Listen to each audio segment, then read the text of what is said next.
cabañas solitarias en el bosque, asesinos sangrientos y aterradores. Es un cliché del cine de terror.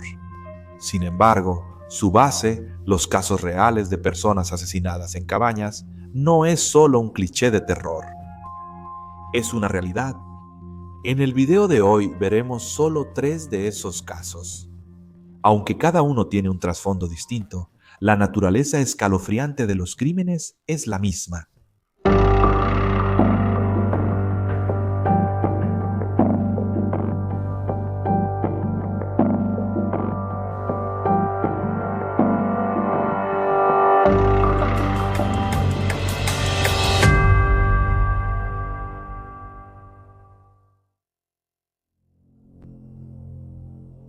Lou Ann Cox.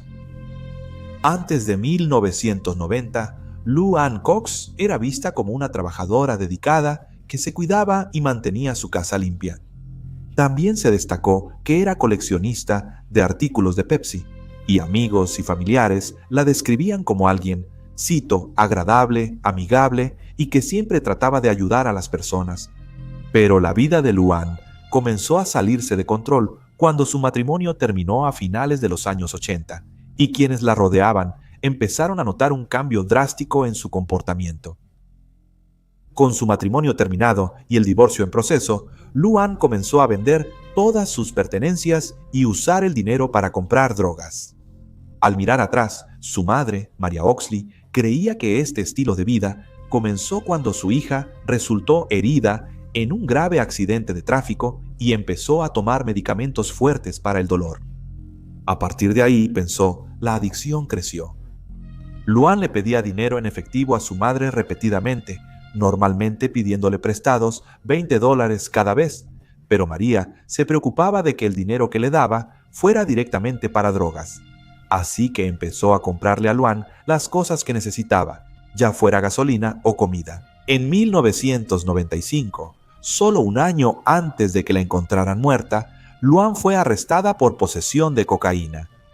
En ese momento, su padre estaba en las etapas finales de una enfermedad terminal, lo que solo sirvió para agravar la adicción a las drogas de su hija.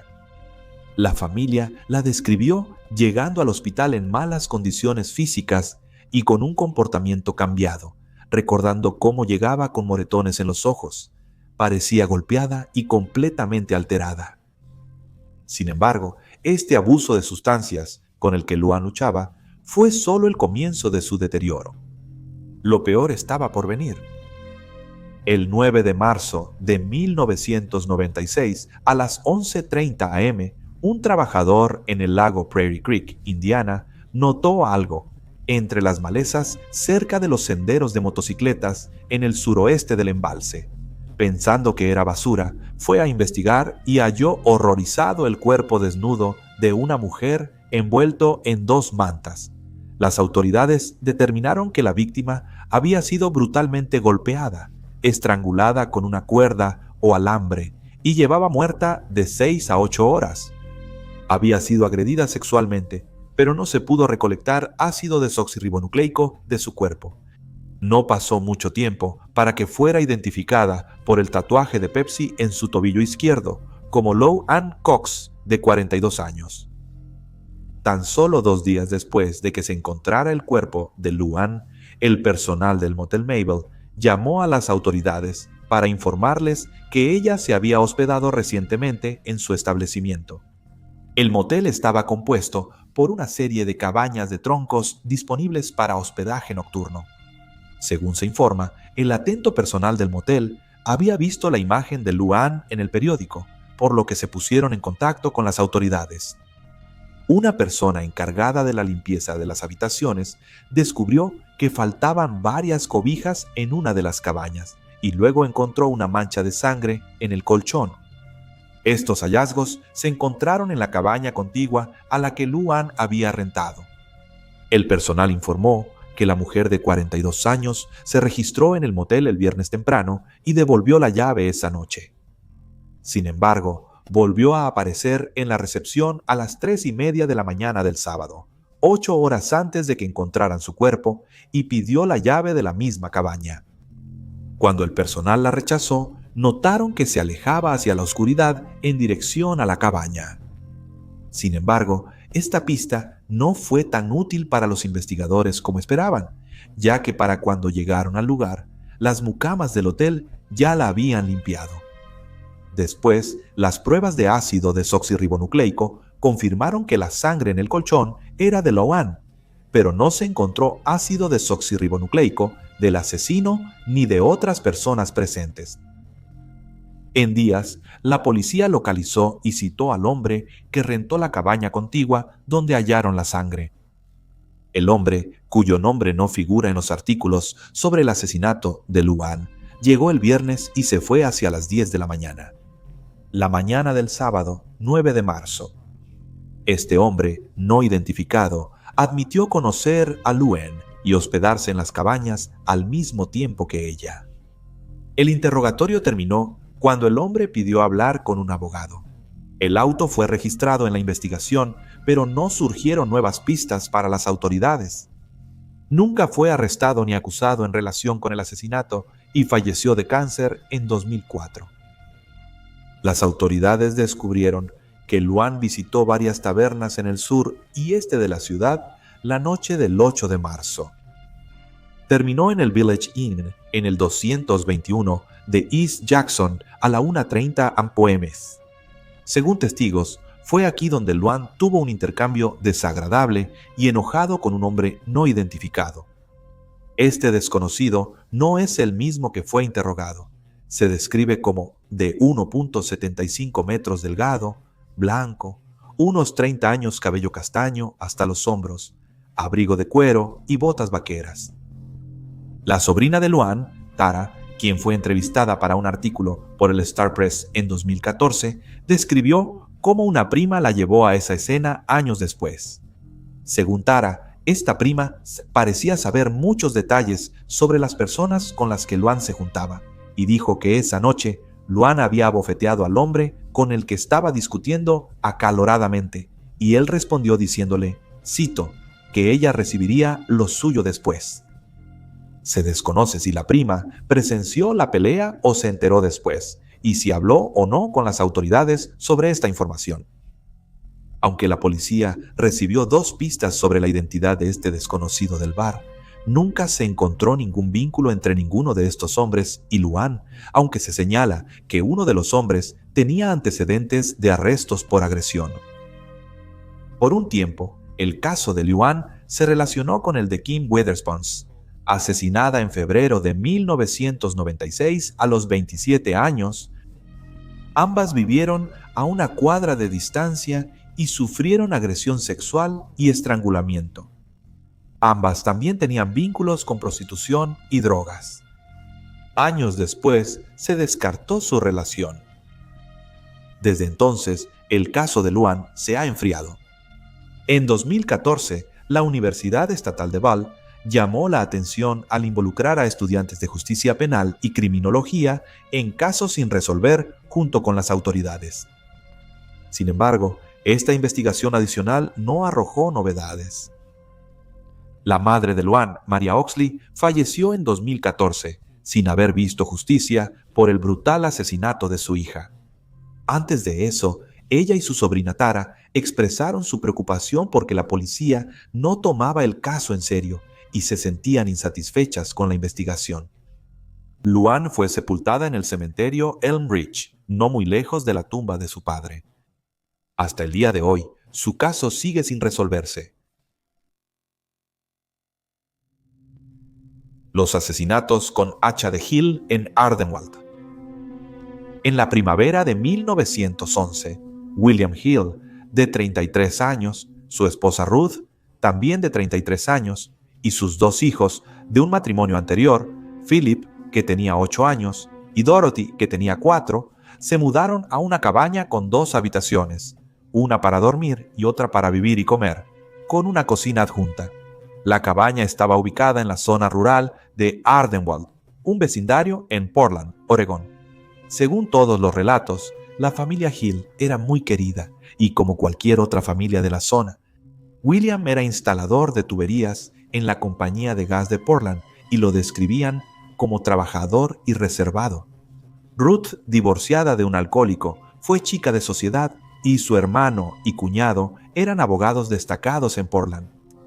Según los informes, el 8 de junio, Ruth fue a consultar con su padre y, según se dice, estaba, entre comillas, perturbada por algo. Pero no se sabe de qué trató esa conversación. Aparte de este pequeño dato, no había nada en los movimientos de la familia antes de sus asesinatos que pudiera indicar que algo andaba mal. El 9 de junio a las 8 de la mañana, Sarah Matthews, la esposa de C. Willoughby Matthews, quien vivía al lado, se acercó a la puerta de los Hill. Llamó a la puerta y notó el inusual silencio en la cabaña.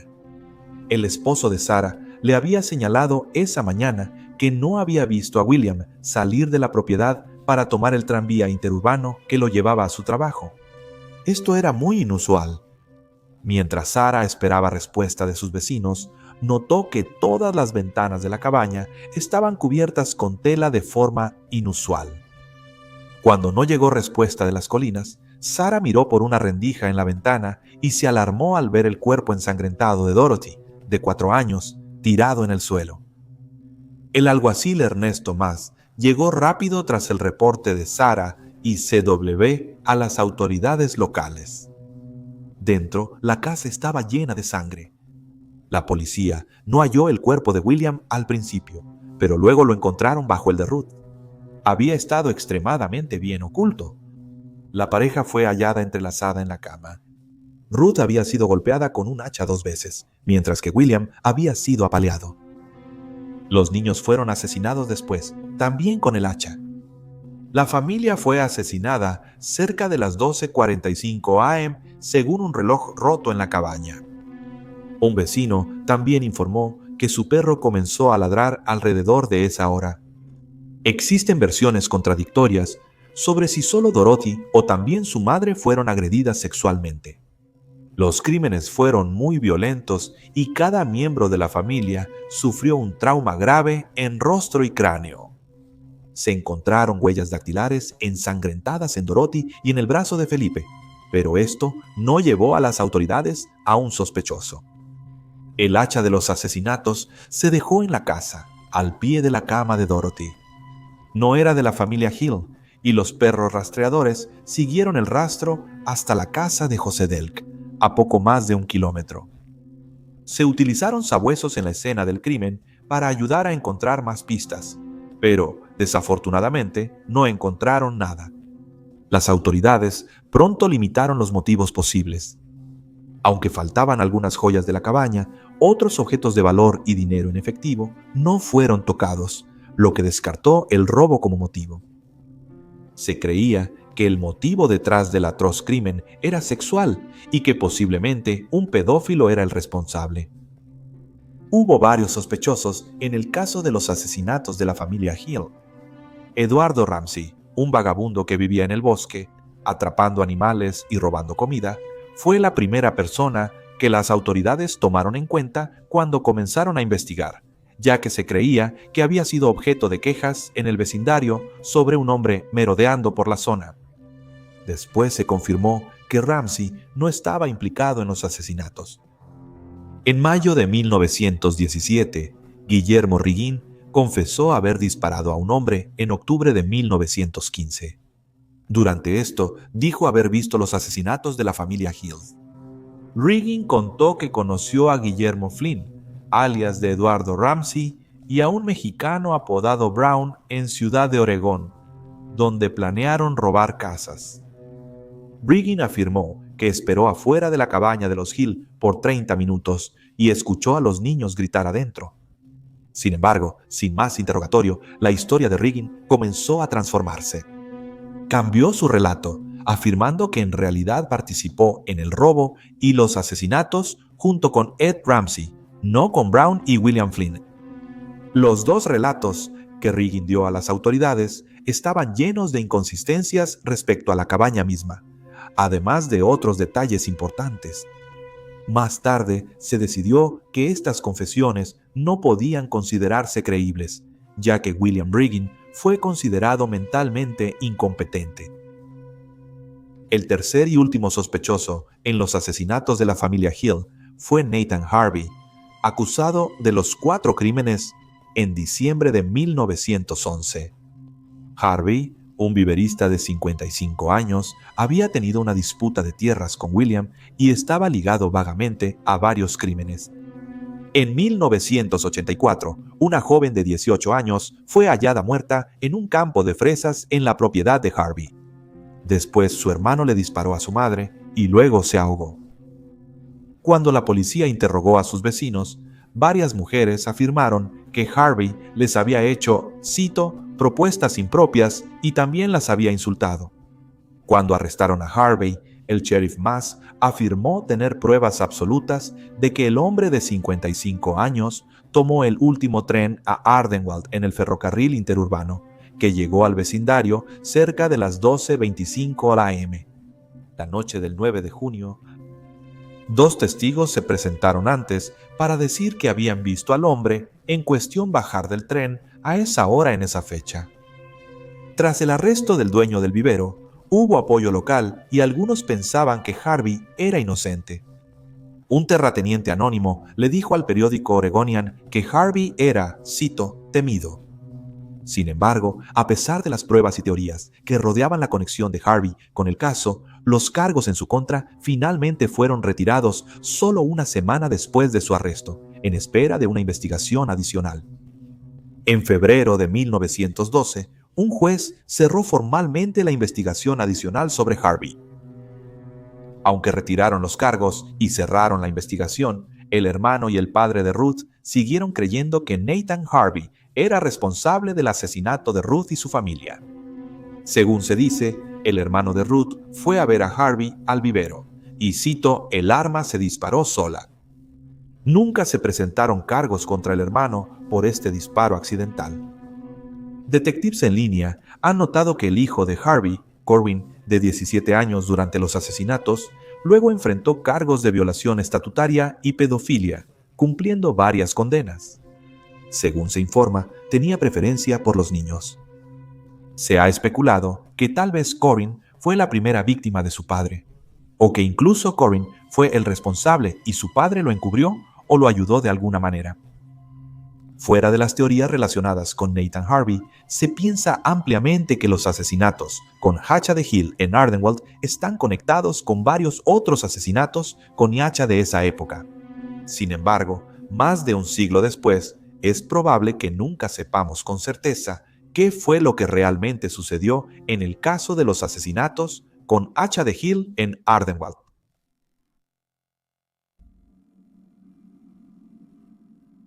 Catherine Namath. El 12 de octubre de 2002, Catherine Namath, de 43 años, fue a la cabaña de sus padres en Loon Lake, Wisconsin, para sacar comida del congelador.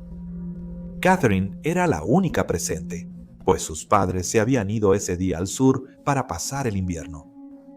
Catherine, técnica médica y voluntaria en emergencias en Elko, se comunicó por radio desde la cabaña cerca de las 7:12 de la noche y dijo: «Aquí 96.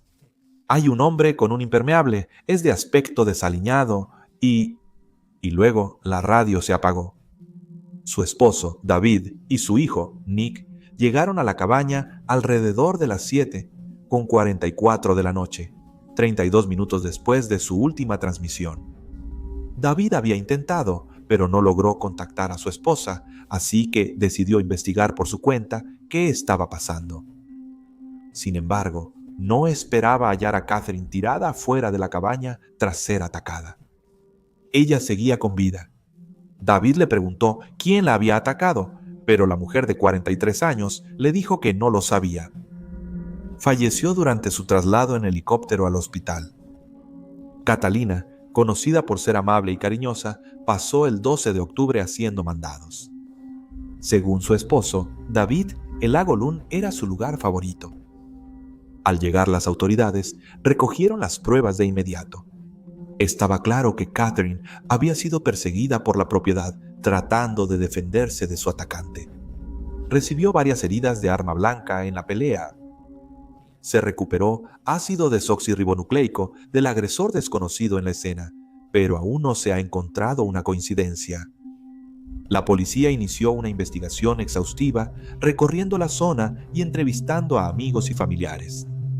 Eventualmente, su investigación sobre el asesinato de Catherine los llevó a preguntarse si el caso estaba relacionado con otro, en el que Catherine y su esposo habían estado involucrados. David Namath, jefe de bomberos de Elko, estaba siendo investigado junto con Catherine por malversación de fondos. El esposo y la esposa eran investigados y los registros del departamento de bomberos se incautaron como evidencia.